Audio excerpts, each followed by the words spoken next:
a new chief for the World Trade Organization. Ngozi Okonjo-Iweala is poised to become the first woman and African to occupy the post.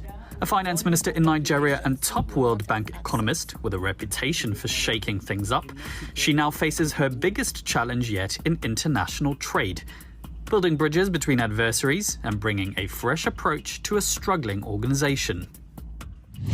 With me now is WTO reporter Bryce Bashek in Geneva. Thank you very much, Bryce.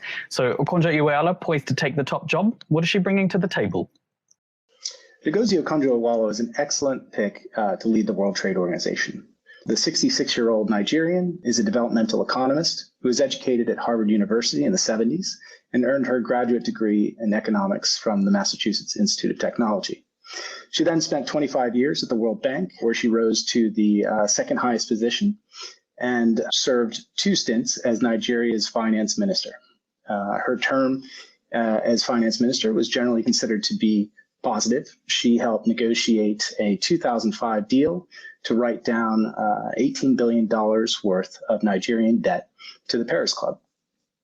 She is also an American citizen who has lived in the DC area for most of her life now, and will be the first woman, the first African, and the first U.S. citizen to lead the World Trade Organization. Most recently, she has been the chair of Gavi, the Global Alliance for Vaccines and Immunization. And this experience will help provide her with a unique perspective on how the WTO can address the pandemic.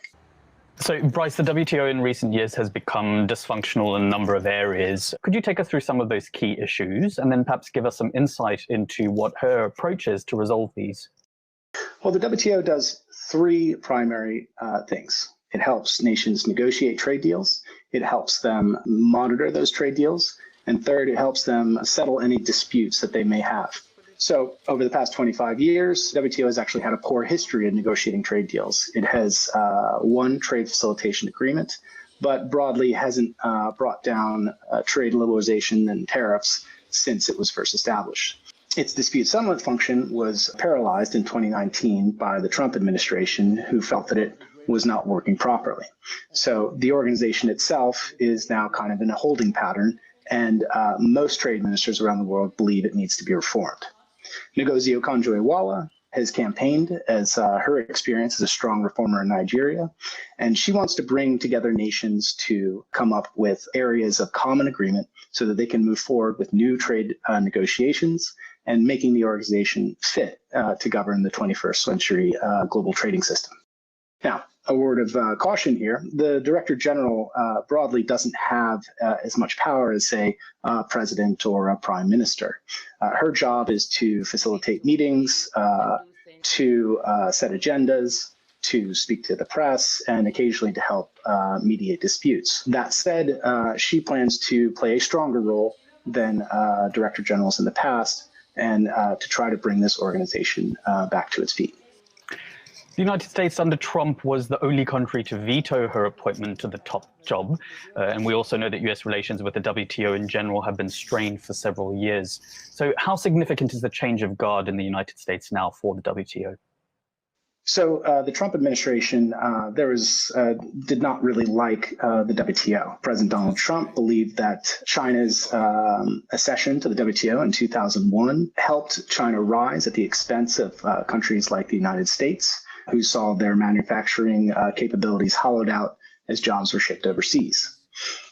Donald Trump even went so far as to say that the WTO was the worst agreement the U.S. had ever signed.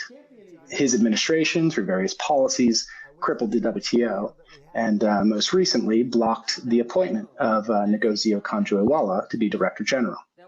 Now, the Biden administration has taken a different approach. President Joe Biden believes that multilateralism can be a helpful tool for the United States and the rest of the world's nations to confront global challenges. As a result, the Biden administration, as of Friday, has agreed to endorsed Okonjo-Iweala's appointment as Director General and is committed to help reform the organization as a much-needed step towards making it fit to govern the 21st century global trading system.